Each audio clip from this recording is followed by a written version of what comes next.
সমতা কৃষ্ণ পুণ্য শ্রবণ কীর্তন নিত্যন্তস্থ হে অভদ্রাণী বিষ্ণুমুখী পরিবেশাতম। অর্থাৎ পরমেশ্বর ভগবান শ্রীকৃষ্ণ যিনি পরমাত্মা রূপে সকলের হৃদয়ে বিরাজ করেন এবং যিনি হচ্ছেন সাধুবর্গের শরীর, তিনি তার পবিত্র কথা শ্রবণ এবং কীর্তনে রতিযুক্ত ভক্তদের হৃদয়ের সমস্ত ভোগ বাসনা বিনাশ করেন। হরে কৃষ্ণ পাঠের শুরুতে মঙ্গলাচরণ। আমরা ধারাবাহিকভাবে ভাগবত পাঠ করছিলাম। আমরা আজকে ধারাবাহিক ভাগবত পাঠের ৫৭তম দিন। আজকে আমরা পাঠ করব প্রথম স্কন্ধে ১৮তম অধ্যায়ে। পরীক্ষিত মহারাজ ব্রাহ্মণ বালকের দ্বারা অভিশপ্ত হলেন এবং তিনি মৃত্যুর প্রস্তুতি গ্রহণ করলেন। আমরা এই অধ্যায়টি সংক্ষেপে আলোচনা করব। হরে কৃষ্ণ পাঠের শুরুতে মঙ্গলাচরণ। ওম অজ্ঞান তিমিরান্ধস্য জ্ঞানাঞ্জনশলাকয়া চক্ষুরোন্মিলিतं येन তস্मै শ্রী গুরুবে নমঃ। বাঞ্ছাকল্পতরুভ্যশ্চ কৃপাসিন্ধুভ্যেব চ পতিতানাং পাবনেভ্যো বৈষ্ণবেভ্যো নমো নমঃ।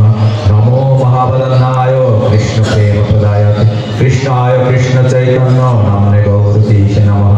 হে কৃষ্ণ করুণা সিন্ধু দীনবন্ধু জগৎপতে রূপেশ গোপিকাকান্ত রাধাকান্ত নমস্তুতে। তপ্ত কাঞ্চন গৌরাঙ্গী রাধে বৃন্দাবনেশ্বরী বৃষভানুসুতে দেবী প্রণমামি হরিপ্রিয়ে।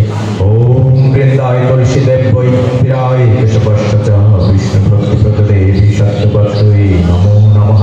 জয় শ্রীকৃষ্ণ চৈতন্য প্রভু নিত্যানন্দ শ্রী অদ্বৈত গদাধর শ্রীবাসাদি গৌর ভক্তবৃন্দ। হরে কৃষ্ণ কৃষ্ণ কৃষ্ণ হরে হরে, হরে রাম রাম রাম হরে হরে। নারায়ণং নমস্কৃত্য নরং চৈব নরোত্তমং দেবীং সরস্বতীং ব্যাসং ততো জয় মুদিরয়তু।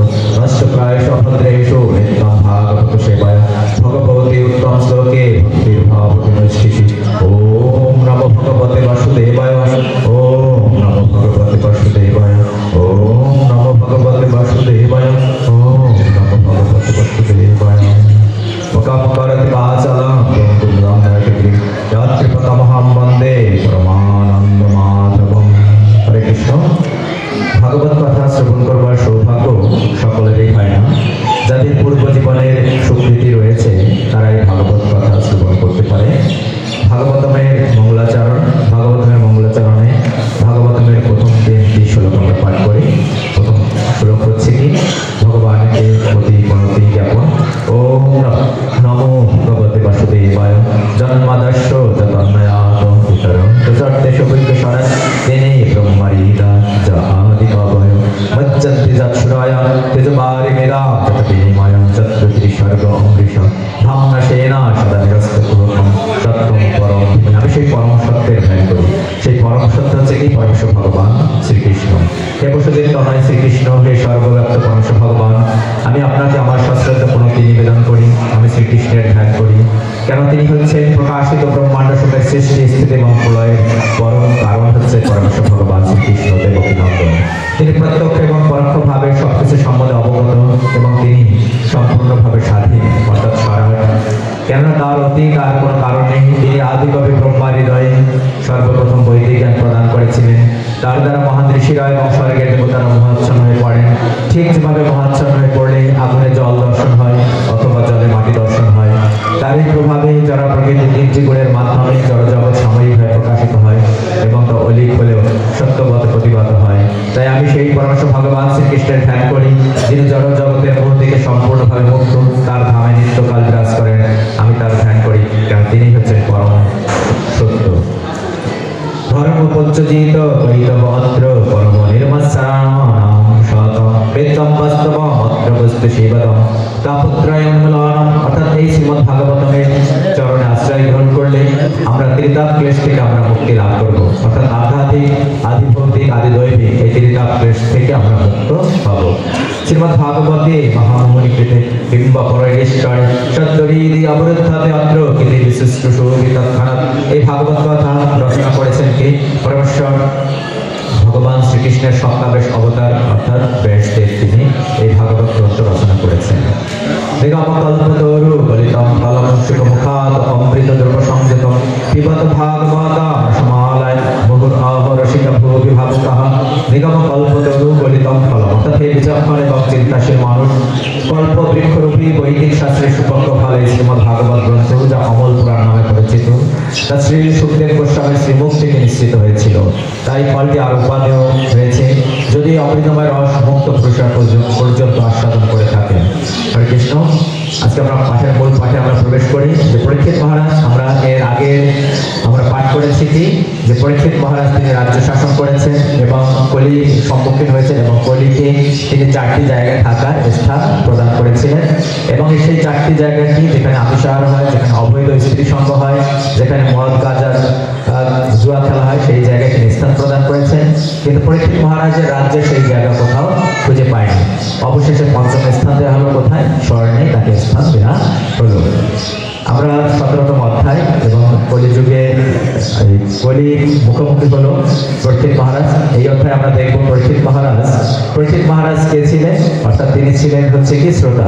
পরীক্ষিত মহারাজ অর্থাৎ তিনি শ্রবণ করেছেন এবং 60,000 মুনি ঋষিরা সেই আসরে উপস্থিত ছিলেন। পরীক্ষিত মহারাজ কার পুত্র ছিল? আমরা যে অভিমন্যুর পুত্র অর্থাৎ অর্জুনের নাতি ছিল। তিনি ব্রাহ্মণ বালকের দ্বারা অভিশপ্ত হয়েছিল, অর্থাৎ ব্রাহ্মণ বালককে সমীর ঋষির পুত্র শৃঙ্গির দ্বারা কিভাবে অভিশপ্ত হয়েছিল এই অধ্যায়ে বর্ণনা করা হয়েছে। পরীক্ষিত মহারাজ তিনি একবার নির্বাহের জন্য কোথায় তিনি বনে প্রবেশ করলেন। তখন তিনি অত্যন্ত পরিশ্রান্ত হয়েছিলেন। পরিশ্রান্ত হয়ে তিনি তেষ্টা পেয়েছিল, তার জল তেষ্টা পেয়েছিল। তখন কোথাও তিনি জলের সন্ধান তিনি পেলেন না। তিনি কি করলেন? তিনি এক মুনিকে দেখতে পেলেন। সেই মুনির নাম ছিল কি সমীক ঋষি। তিনি ধ্যানে মগ্ন ছিলেন। সেই রাজা কি করলেন? সমীক ঋষির কাছে গিয়ে জল প্রার্থনা করলেন, নিবেদন করলেন। কিন্তু সমীক ঋষি যেহেতু তিনি ধ্যানে মগ্ন ছিলেন, তাই তিনি ঋষির কথা অর্থাৎ পরীক্ষিত মহারাজের কথা তিনি শ্রবণ করতে পারেননি। পরীক্ষিত মহারাজ তিনি অত্যন্ত প্রধান্বিত হয়েছিলেন। তাই প্রধান্বিত হয়েছিলেন এই কারণে, কারণ কলি সেই সময় কি পরীক্ষিত মহারাজকে উপর ভর করেছিলেন। কারণ পরীক্ষিত মহারাজ কি ছিলেন? পরীক্ষিত মহারাজ ছিলেন একজন মহাভাগবত তিনি ছিলেন। তাই এই কলির কারণে পরীক্ষিত মহারাজ কি করলেন? তার পাশেই ছিল একটি মৃত সর্প। সেই মৃত সর্পটি তিনি কি করলেন? সমীক ঋষির গলায় তিনি পেঁচিয়ে দিলেন। অর্থাৎ এ থেকে আমরা কি বুঝতে পারি? যে কলি যেহেতু দাপরের শেষে যখন কলি উপস্থিত হয়েছে, তাই পরীক্ষিত মহারাজের মতো একজন মহান ভাগবত এই আচরণ করেছিলেন মুনির চরণে। তখন সেই কথা যখন সমীক ঋষির পুত্র ছিল কি শৃঙ্গি নামে তার এক পুত্র ছিল, সে তার বন্ধুদের সাথে খেলা করছিল কৌশিকী নদীর তীরে। যখন শৃঙ্গি যখন এই কথা শ্রবণ করলো, তখন তিনি অত্যন্ত প্রভাবিত হলো। অর্থাৎ সমীক ঋষির পুত্র শৃঙ্গি প্রভাবিত হলো এবং সেই জল স্পর্শ করে অর্থাৎ মন্ত্রপুত জল দ্বারা সেটি করলো অভিশাপ প্রদান করলো। কাকে? পরীক্ষিত মহারাজের বিরুদ্ধে সে অভিশাপ প্রদান করলো। কি অভিশাপ দিল? যে পরীক্ষিত মহারাজ যেন সপ্ত দিবসে তিনি মৃত্যু বরণ করেন, তক্ষক সর্পের দংশনে তিনি মৃত্যু বরণ করেন, এই অভিশাপ প্রদান করলো শৃঙ্গি। এবং পরীক্ষিত মহারাজ তিনি সেখান থেকে জল পেলেন না, তিনি তার রাজ্যে তিনি প্রবেশ করলেন। এবং এদিকে যখন সেই রাজার যখন ঋষির যখন ধ্যান ভাঙলো, তখন তিনি যখন তার আশ্রমে প্রবেশ করলো এবং তখন দেখলো কি তার পুত্র ক্রন্দন করতেছিল। এবং ক্রন্দন করার কারণটা তিনি তখন জিজ্ঞাসা করলেন কি কারণে ক্রন্দন করছে। তখন এবং সমীক ঋষি তার পুত্রকে অত্যন্ত তিনি কি করলেন? তাকে তার আচরণের কারণে অর্থাৎ রাজার চরণে অপরাধ করেছে, অর্থাৎ লঘু পাপে যে গুরুদণ্ড দিয়েছে তার জন্য তাকে অত্যন্ত বকাঝকা করেছিলেন সমীক ঋষি তার পুত্রকে। কারণ দেখেন এই সময় থেকে যে একজন ব্রাহ্মণোচিত আচরণ তখন ঠিক হয়নি, কারণ সে যে পাপ করেছিল সেটাকে পরীক্ষিত মহারাজ ছিলেন কি রাজা ছিলেন এবং তার পুত্র তাদের তখন থেকে কি ব্রাহ্মণ সংস্কৃতি কিন্তু লোপ পেতে শুরু করেছিল। তাও হয়েছিল কি কলির প্রভাবে। তাহলে পরমেশ্বর ভগবান শ্রীকৃষ্ণ এমন আয়োজন কেন করলেন? কারণ পরমেশ্বর ভগবানের তো তার একটি পরিকল্পনা থাকে। কি তার পরিকল্পনা? যে পরিকল্পনা ছিল কি যে অনেক সময় কি যে শুদ্ধ ভক্তদেরও তিনি কি করেন তার কাছে দিয়ে যাওয়ার জন্য তিনি এই আয়োজন করেন। তাই কি পরীক্ষিত মহারাজের এই ভ্রমণ হয়েছিল কি ভগবানেরই সবকিছু তার আয়োজনে এই ভ্রমণ হয়েছিল। এবং পরীক্ষিত মহারাজ কিন্তু তিনি যখন জানতে পারলেন যে শৃঙ্গেরি তার অভিশপ্ত হয়েছে, তিনি কিন্তু সেই অভিশাপকে খণ্ডন করবার জন্য কোনো চেষ্টা করেননি। তখন তিনি সেই অভিশাপকে সেটাকে আশীর্বাদ হিসেবে নিয়েছিলেন, আশীর্বাদ হিসেবে নিয়ে তিনি মৃত্যুর প্রস্তুতি গ্রহণ করেছিলেন। আসলে আমাদের সকলেরই কি করা উচিত? সেই মৃত্যুর প্রস্তুতি গ্রহণ করা উচিত। এবং পরীক্ষিত মহারাজ তিনি তো ভাগ্যবান ছিলেন, কারণ তিনি জানতেন যে সপ্তাহ দিবসের মধ্যে আমি মৃত্যুবরণ করব। কিন্তু আমরা জানি না যে আমরা কবে মৃত্যুবরণ করব, তাই আমরাও কিন্তু 7 দিনের মধ্যে যে কোনো একদিন কিন্তু মৃত্যুবরণ করব, আমরা জানি না। কিন্তু পরীক্ষিত মহারাজ জানতেন এই সপ্তাহ দিবসের মধ্যে তিনি মৃত্যুবরণ করবেন, তাই তিনি কি করলেন? মৃত্যুর প্রস্তুতি গ্রহণ করলেন। তাই এটাই আমাদের শিক্ষা, যে এই অধ্যায় থেকে আমরা সেই শিক্ষাই লাভ করতে পারি যে আমাদেরও কিন্তু মৃত্যুর প্রস্তুতি গ্রহণ করতে হবে, সকলেরই মৃত্যুর প্রস্তুতি গ্রহণ করতে হবে। সেই মৃত্যুর প্রস্তুতি হচ্ছে কি? এই গীতা ভাগবত গ্রন্থ আমাদেরকে কি যে উপলব্ধি করে ভগবানের সেবায় নিজেদেরকে নিয়োজিত করতে হবে।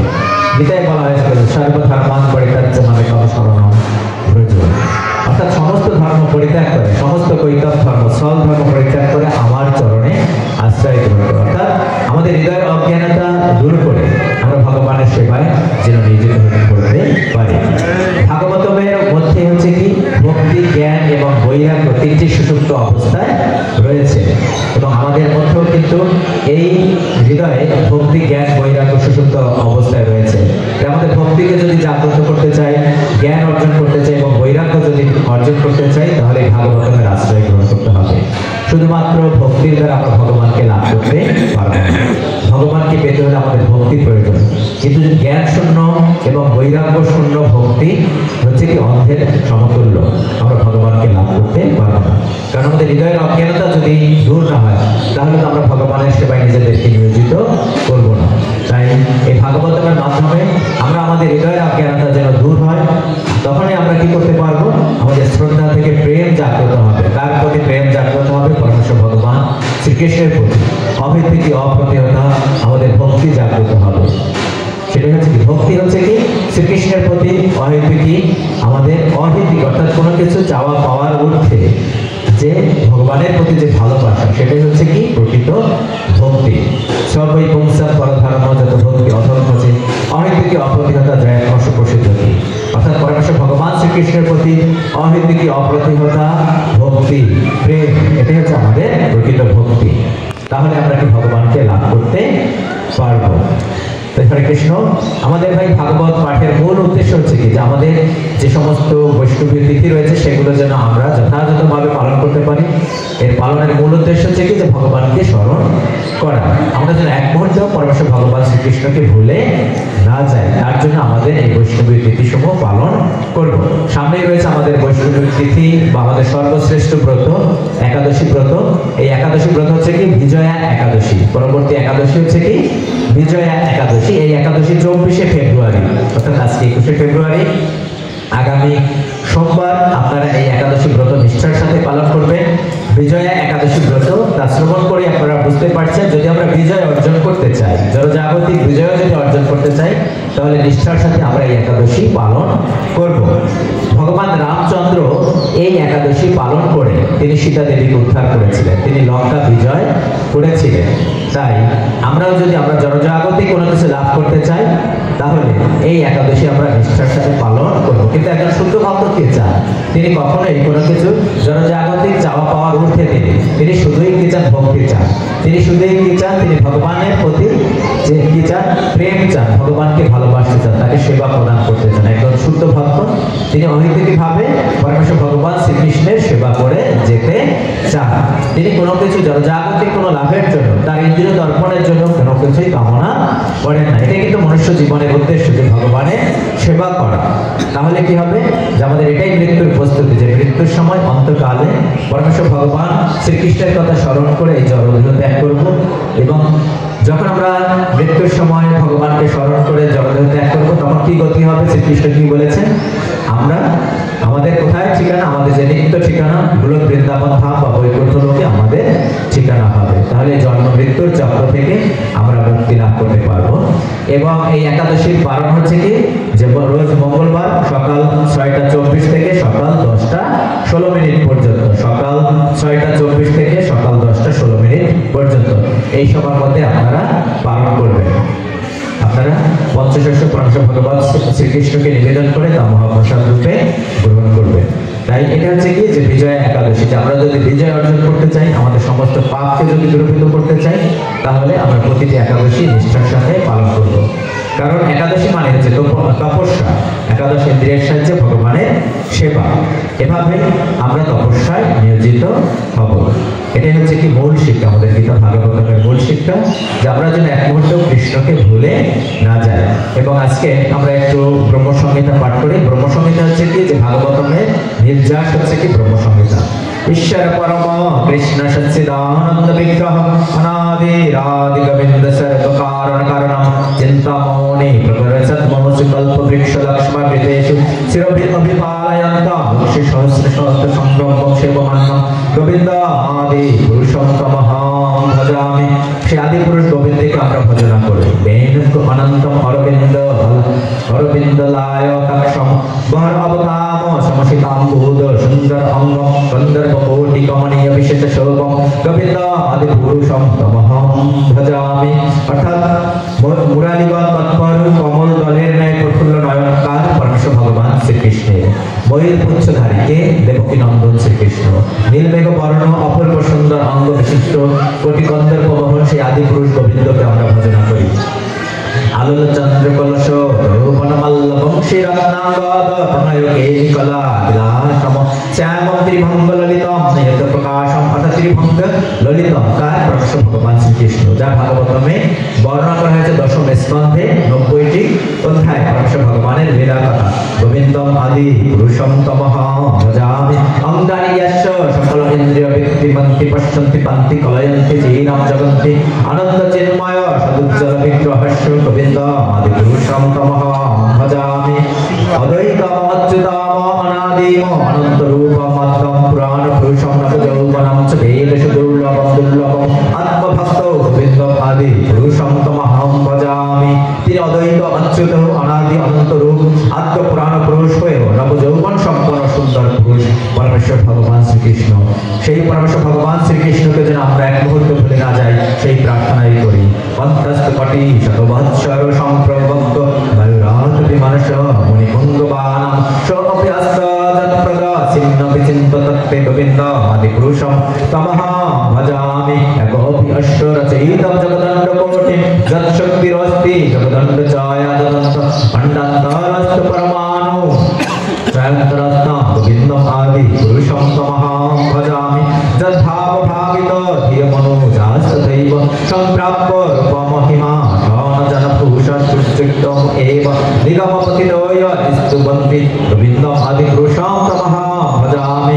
আনন্দ চিন্ময় রসপতি ভাবি স্থাবির্য নমো নিজ রূপতয়া কলাভি কুলপ এব নিবসন্ত অখিল আত্মভূত গোবিন্দ আদি পুরুষম তমহং ভজামি। আনন্দ চিন্ময় রসে প্রতিভাতীয় স্বীয় চিদ্রূপা 64 কলাযুক্ত লাদিনী শক্তিরূপা রাধা ও তৎকায় ভূরূপা সখী বর্গের সাথে যখিল আত্মভূত গোবিন্দ স্বীয় গোলকধামে নিত্য বাস করেন। অর্থাৎ তিনি সাকার রূপে তার চিন্ময় ধামে গোলকধামে তিনি সদা সর্বদা বিরাজমান। সেই আদি পুরুষ গোবিন্দকে আমি ভজনা করি। সেই গোবিন্দকে কিন্তু শুধুমাত্র যে তার ধামে বিরাজমান তা নয়, তিনি আমাদের হৃদয়ে তিনি বিরাজমান পরমাত্মা রূপে। সেই ভগবানকে দর্শন করতে হলে কি আমাদের সেই চোখে কি করতে হবে? কি বলা হয়েছে? প্রামাঞ্জন দ্বারা রঞ্জিত চক্ষুর দ্বারাই পরমেশ্বর ভগবান শ্রীকৃষ্ণের দর্শন লাভ করব। প্রামাঞ্জন শ্রুত ভক্তির বিলোচনেন সন্তোষদেব হৃদয়েষু বিলোকায়ন্তি আম সমসুন্দরম চিন্তু গুণ স্বরূপম গোবিন্দ আদি পুরুষম তমহং ভজামি। তাকে বলা হয়েছে কি পরমেশ্বর বিভিন্ন অবতারের কথা বলা আছে।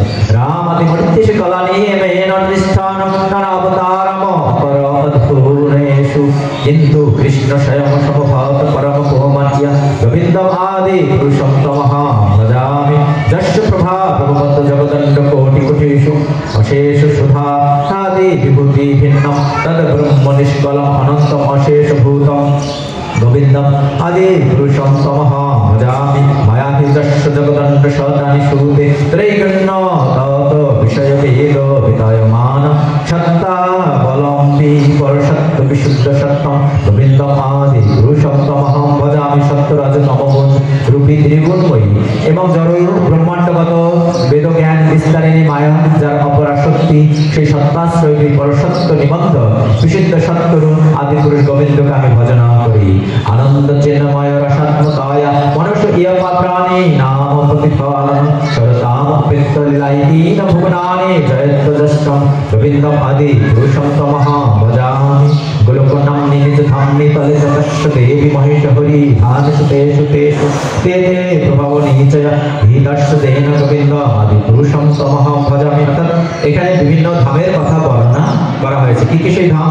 দেবী ধাম, তদুপরি মহেশ ধাম অর্থাৎ দেবী ধাম, তারপর কি মহেশ ধাম অর্থাৎ কার অর্থাৎ শিবের ধাম, তারপর কি হরি ধাম অর্থাৎ যে আমাদের বৈকুণ্ঠ লোকসমূহ, সর্বোপরি গোলক ধাম যে নিজ ধাম, শেষে ধামে সে প্রভাব সকল যিনি বিধান করছেন সেই আদি পুরুষ গোবিন্দকে আমি ভজনা করি। সৃষ্টি স্থিতি প্রলয় সাধন শক্তির একছায় বটিষ্ঠ ভুবনানি বিভক্তি দুর্গা ইস্তানি রূপম অপি অষ্টতা শিষ্টতা যা গোবিন্দম আদি পুরুষম তমহা ভজামি।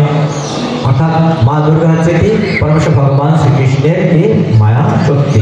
এই নাম তথা দৌধি বিকার বিশেষ যোগা সঞ্জায়তে নাহি তাপ পিতাবস্তি এতা ইয়া সম্ভুতাম অপি তথা সমুপৈতি কচ্চত গোবিন্দ আদি পুরুষম তমহা ভজামি। বিপার্চিনীর আহিত সন্তারাম ভূপেস্ত বিপায়তে বিপ্রেত হেতু সমাধান ধর্মাস্থাতি প্রেমন্তি চ বিষ্ণুতায় বিভাতি গোবিন্দম আদি পুরুষম তমহা ভজামি। ইয়া কারণার্ণ অবজালে ভজতে সযোগ নিদ্রাম অনন্ত জগদণ্ড চরমকূপ আধার শক্তি অবলম্ব পারাম সামর্থ্যে গোবিন্দম আদি পুরুষম তমহা ভজামি। এখানে আমাদের সৃষ্টি তত্ত্ব বর্ণনা করা হয়েছে এই শ্লোকে। অর্থাৎ সৃষ্টি তত্ত্ব থেকে পরমেশ্বর ভগবান শ্রীকৃষ্ণের তার অংশ অবতার কি মহা বিষ্ণু, কারণোদকশায়ী বিষ্ণু। তিনি কারণ সমুদ্রে শায়িত হলেন, তার রক্তকূপ থেকে অসংখ্য অনন্ত কোটি ব্রহ্মাণ্ডের সৃষ্টি হলো। সেই ব্রহ্মাণ্ডের মধ্যে তিনি কি করলেন? আবার প্রবিষ্ট হলেন মহাবিষ্ণু। কিভাবে? তিনি গর্ভোদকশায়ী বিষ্ণু রূপে প্রবিষ্ট হলেন। তার নাভিমূল থেকে কি সৃষ্টি হলো? একটি পদ্ম ফুলের সৃষ্টি হলো। তা থেকে এই জনজগতের প্রথম সৃষ্টি যে ব্রহ্মাণ্ড সৃষ্টি হলো এবং তিনি ক্ষীরোদকশায়ী বিষ্ণু রূপে প্রতিটি অনুপরমাণুতে প্রতিটি জীবের মধ্যে পরমাত্মা রূপে বা ক্ষীরোদকশায়ী বিষ্ণু রূপে প্রবেশ করলেন। হরে কৃষ্ণ কৃষ্ণ কৃষ্ণ হরে হরে হরে রাম রাম রাম হরে হরে কান্ত কান্ত পরম পুরুষ কল্প স্বরূপ দ্রোমা পুনে সিদ্ধ মোহনে গণমোহিতয়ম অমৃতম কটগানম নট্টম ভগনামপি বংশীয় শোভিচ্ছদানন্দম জ্যোতি পরমোপি তদাসম আত্মমোপি সহজত্র চিরাত্রি স্রবতি সুবিবর্ষ সুমহান নিষর্ষত প্রযুতি নহি যত্রাপি সময়ম ভজ শেত দীপম তমহ্যম গুলকামিতি ইয়াম বিদদন্তস্তে সন্তকিতি বিরলোচার কতিপয়। যে স্থানে চিন্ময়ী লক্ষ্মীগণ কান্তরূপে পরম পুরুষ শ্রীকৃষ্ণ একমাত্র কান্ত, বৃক্ষ মাত্রই চিৎগত কল্পতরু, ভূমি মাত্রই চিন্তামণি অর্থাৎ চিন্ময় মণি বিশেষ, জল মাত্রই অমৃত, কথা মাত্রই গান, গমন মাত্রই নাট্য অর্থাৎ কোথায় গোলকধাম বা বৈকুণ্ঠ লোকে। বংশী প্রিয় সখী জ্যোতি চিদানন্দময় পরম চিৎ পদার্থ মাত্রই আস্বাদ্য বা ভোগ্য, যে স্থলে কোটি কোটি সুরভি হইতে চিন্ময় মহাক্ষীর সমুদ্র নিরন্তর শ্রাবিত হয়, যেখানে ভূত ভবিষ্যৎ রূপ খণ্ডোত্তর চিহিত চিন্ময় কাল নিত্য বর্তমান, সুতরাং নিমিষার্ধ ভূত ধর্ম প্রাপ্ত হয় না, সেই শীতদ্বীপ রূপ পরম পীঠকে আমি ভজনা করি। সেই ধামকে জড়জগতের বিরলচর অতি স্বল্প সংখ্যক সাধু ব্যক্তি গোলক বলে জানেন। হরে কৃষ্ণ কৃষ্ণ কৃষ্ণ হরে হরে হরে রাম রাম রাম হরে হরে। ঈশ্বর পরম কৃষ্ণ সচ্চিদানন্দ বিগ্রহ অনাদি আদি গোবিন্দ সর্বকারণ করুণাম। হরে কৃষ্ণ। সকলের মঙ্গলের জন্য আমরা একবার হরি নাম করি। হরে কৃষ্ণ কৃষ্ণ কৃষ্ণ হরে হরে হরে রাম রাম রাম হরে হরে। সবাই হাত জোড় করি। गंगा गीता सवित्री सीता शांत पतिव्रता ब्रह्मबली ब्रह्मवेत्ता त्रिशांत मुक्ति गहिनी अर्धमात्रा चिदानंदा भवभक्ति भ्रांति नाशिनी विदग्धे परानंद तत्थाटकरामंजरी ओम जदक्षरं परिपुष्टं मात्राहीनं जदस्थापित पूर्णं भावत तत्सर्वं तत्प्रसादत श्रीश्वर। हे श्री कृष्ण अपनी वासुदेव संपर्शन पुत्र निरुद्ध আপনাকে মনের দ্বারা নমস্কার ধ্যান করি। ओम सर्वे सम्मंगलं भूयात् सर्वे सन्तु निरामया सर्वे भद्राणि पश्यन्तु আত্মা আকর্ষিত দুঃখ ভাগ পাবেন। ওম শান্তি, ওম শান্তি, ওম শান্তি। সকলের মঙ্গল হোক, সকলের ভাগবত ভক্তি হোক, এই প্রার্থনা করি। বলিয়ে ভক্ত বৎসল ভগবান শ্রীকৃষ্ণ কি, বলিয়ে ভক্ত বৎসল ভগবান শ্রীকৃষ্ণ কি, বলিয়ে পরীক্ষিত মহারাজ কি, বলিয়ে সুখদেব গোস্বামী কি, বলিয়ে শুদ্ধ ভক্তবৃন্দ কি, বলিয়ে জয় মা কালী কি। রাধা কৃষ্ণ